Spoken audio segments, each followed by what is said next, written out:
Hello and welcome. You're watching NewsX. I'm Biresh Banerjee and this is America Decides, the exclusive NewsX See Voter opinion poll on the US elections. Just about a week away, we tell you whom we think will perhaps make it to the White House this year. We have an August panel with us to discuss this entire opinion poll. Starting from my right, Kalyani Shankar, veteran journalist and a political analyst, joins us. Thank you so much for joining us.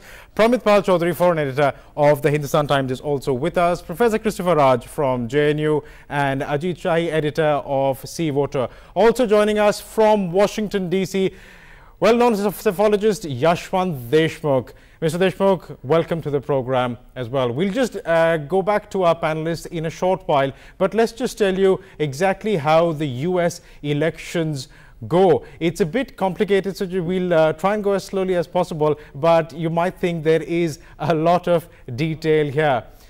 Now, beginning with the Electoral College, in fact, we'll come to that in some time. So, the US elections are conducted in a bit of a complicated manner, some would argue. The candidates for president and vice president run together on what's called a ticket. Voters choose a ticket wherein voters select a pair from the same party. Now, you can't select the president from one party and a vice president from another party. So, if you're selecting a ticket, you're selecting the pair of them together. The US election is actually a series of about 51 separate elections conducted in 50 states and the one federal district of Washington, D.C. Now, in these 51 elections, people vote for electors who pledge to support one of the tickets. The number of electors is decided on the basis of the number of senators and representatives in each state. Now, while each state has 2 senators, the number of representatives is based on the population of that particular state. Whichever ticket receives the most votes in a state gets all the electors. Now, these electors in turn comprise the Electoral College, which votes for the ticket. Each elector gets 1 vote. The Electoral College votes, or the ECV in short, in the United States is 538 votes strong, and to win, a president must have more than 270 votes in the bag. So that is the magical number, 270 out of a total Electoral College vote of 538. Let's just bring up for you another graphic which sort of decodes this opinion poll for you. That's the figures we have for you at the moment. Let's just add here that this is only an opinion poll, and as is evident from these figures, it is a neck-and-neck race. It is down to the wire. What we have at the moment, the indications are that President Barack Obama will probably get 272 seats, while the Republican challenger Mitt Romney is expected to get 266 seats. Let's just draw your attention to one of the categories here in this particular graphic, leaning. Now, leaning referring to the states, the swing states or the key battleground states wherein votes could go either way for either party. Look at the interesting graphic here. 86 votes for Mitt Romney. Mitt Romney leading over there.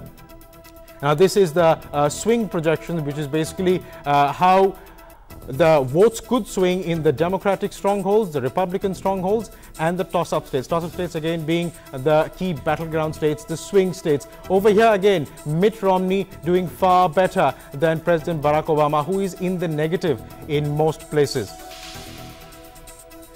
Now, let's just put this on the map for you. That's the Democratic stronghold. Is just a graphic representation of where it is that the Democratic Party is strong. Look at this, the West Coast and the Northeast Coast. The Northeast Coast, bear in mind, was just struck by Hurricane Sandy and campaigning work had to stop there.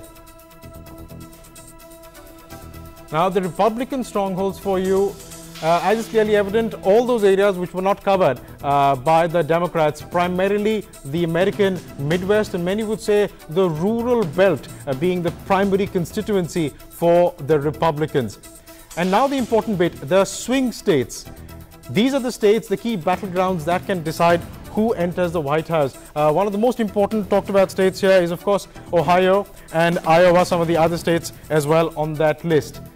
A list of about 10 to 13 states. It keeps varying depending on which poll you're referring to, which decide which way the vote swings. Right, so that's the information we have for you, and the polls initially indicating that about 272 votes out of 538 will perhaps go in for Barack Obama. Mitt Romney getting 266. Over to our panelists now. If I can begin with you first, Ms. Shankar. You've been in the United States for quite some time, and you have covered a number of elections. Does this come as a bit of a surprise, the way it is running neck and neck, and maybe President Obama having a slight lead? Does it come as a bit of a surprise to you? It's not a surprise at all. All these months, every poll in the US has been saying it's a neck and neck fight. So I don't find anything surprising. But I'm surprised that you're giving him 272 now. I mean, nobody. We are not giving him 272. This is what the respondents have said, and I'll bring Ajit in a way. Okay. Perhaps we can clarify here. So I'm really surprised at that. No, but of course, absolutely. Obama might get it. Let me complete it. Obama might get it because right now he is cancelled all his campaign trips. So he's concentrating on dealing with the Hurricane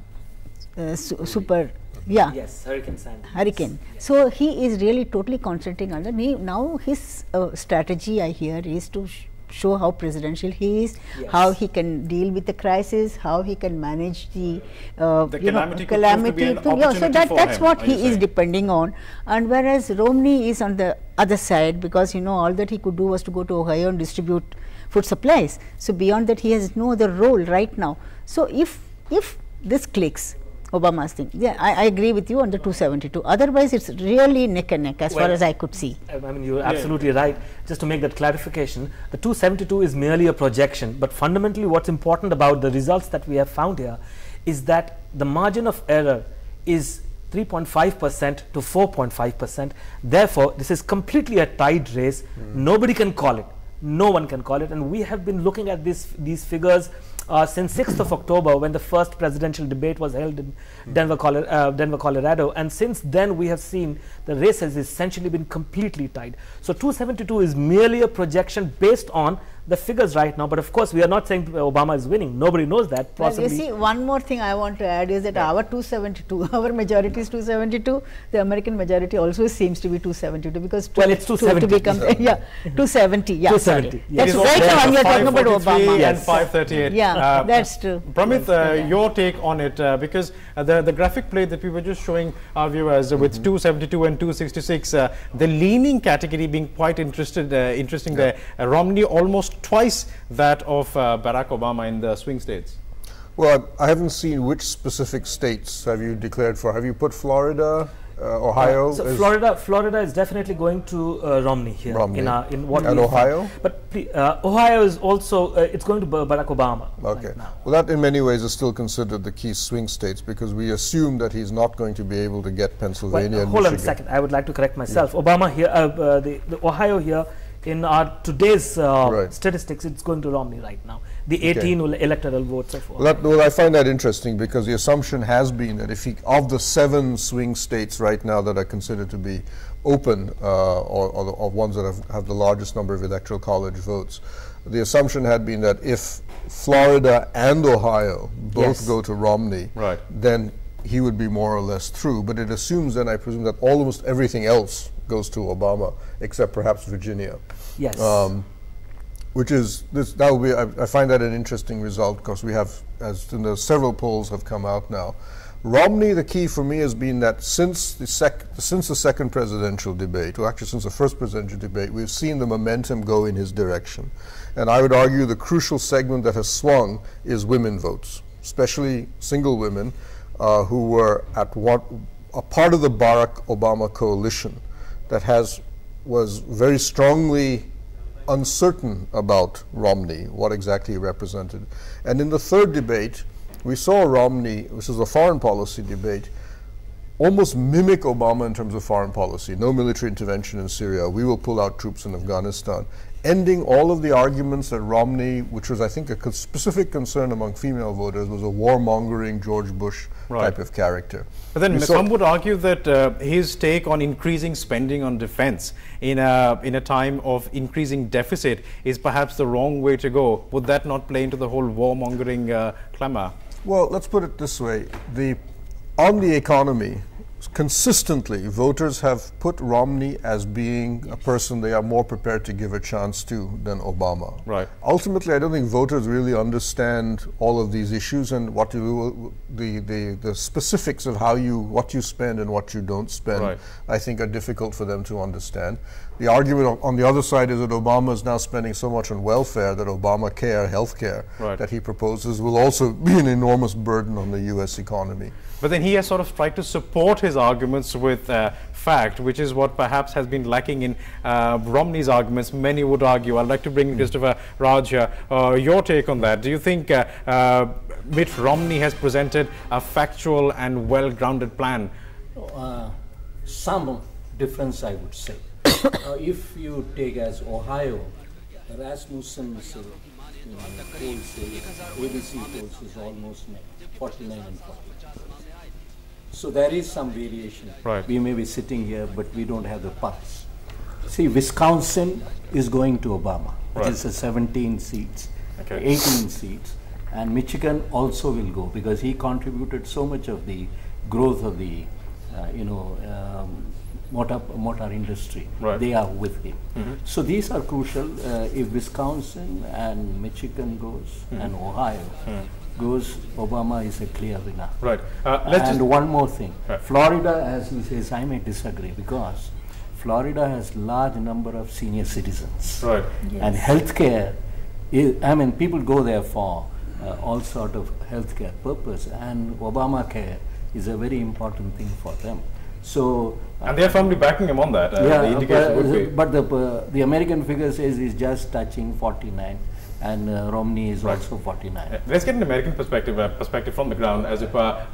Yashwant Deshmukh, you've been hearing our panelists discuss this in terms of who is presenting a more well laid out plan and the criticisms thereof. What is the report? What is the pulse? What is the sense you're getting from America on the ground?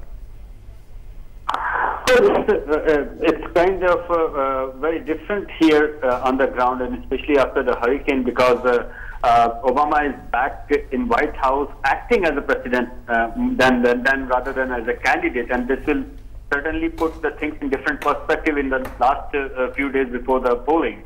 But as you mentioned about the rest of the data over there in our poll, we are doing a tracking poll and doing it every day for almost 2 months now.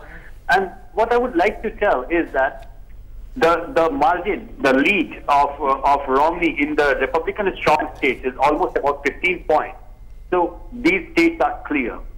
Obama's lead in the Democratic strong states over Romney is almost 10 points, 10% points. Right. So those states are clear. Now the entire battleground is in 10 odd states where the margin is less than 3%. You're referring to the swing states there, yeah? Yeah, exactly, the swing states. Now, even within which states? Do you want to clarify which states you're referring to? There are 10 states in all, which you are showing the data. Even within these swing states, 3 states I would like to point to, as some of the other panelists have already mentioned. Yeah. 7 states are more or less now settled in this or that way. I would say Virginia, Ohio, and New Hampshire are the 3 critical states. Why I'm saying that is that at the moment in these 3 states, all the polls are actually getting into a 1 percentage point margin. Okay. And this is impossible to predict. It is virtually impossible to predict. If at all Obama loses Virginia and manages to win Ohio along with New Hampshire, he can still win. But if he loses Ohio, then everything boils down to just a small tiny state of New Hampshire with 4 electoral votes. If that goes, Obama is in trouble. And mind you that all these states, all 3 of them, barring Ohio, of course, these states, 2 states, New Hampshire as well as Virginia, have been in the cell of the hurricane at the moment. Right. So the early voting has been suspended. Can I just butt in there and just ask you about the hurricane here? It's just 1 week to go. Do you think that this last final week, the hurricane presenting some sort of an opportunity to prove for President Barack Obama to prove how presidential he is and organize relief and rescue work? Do you think that could really swing things perhaps in these 3 key states that you mentioned? I believe so. I believe so because people like to compare it to the last instance of hurricane that Katrina happened in New Orleans, and you know, and at that which point wasn't a very happy story in terms of organization. I must remind the viewers that then at that point of time, the President Bush was considered inept in tackling post-Katrina fiasco, debris and everything, the emergency operation. And at that point of time, President Bush rating really went down, and he could never recover from that rating. So we have an immediate example, last Katrina hurricane, and people are comparing how the emergency situations are being handled by President Obama at this point of time. And I do firmly believe that this might be one of the things which can actually... Let me try and get one of the panelists here into that. Mr. Deshmukh, stay with us. Pramit, if I can bring you in here. Do you think, therefore, there is perhaps greater pressure on Mitt Romney to try and prove that the Republican camp can also react in perhaps the same way in which President Obama is being seen to be reacting to the hurricane crisis? Bear in mind that the last time Katrina happened, there was a Republican president as president, and he didn't do very much, as Mr. Deshmukh was saying. Well, I think Romney will be, there will be 2 problems for Romney. One is simply, as I've mentioned, the momentum has been with him since the presidential debates.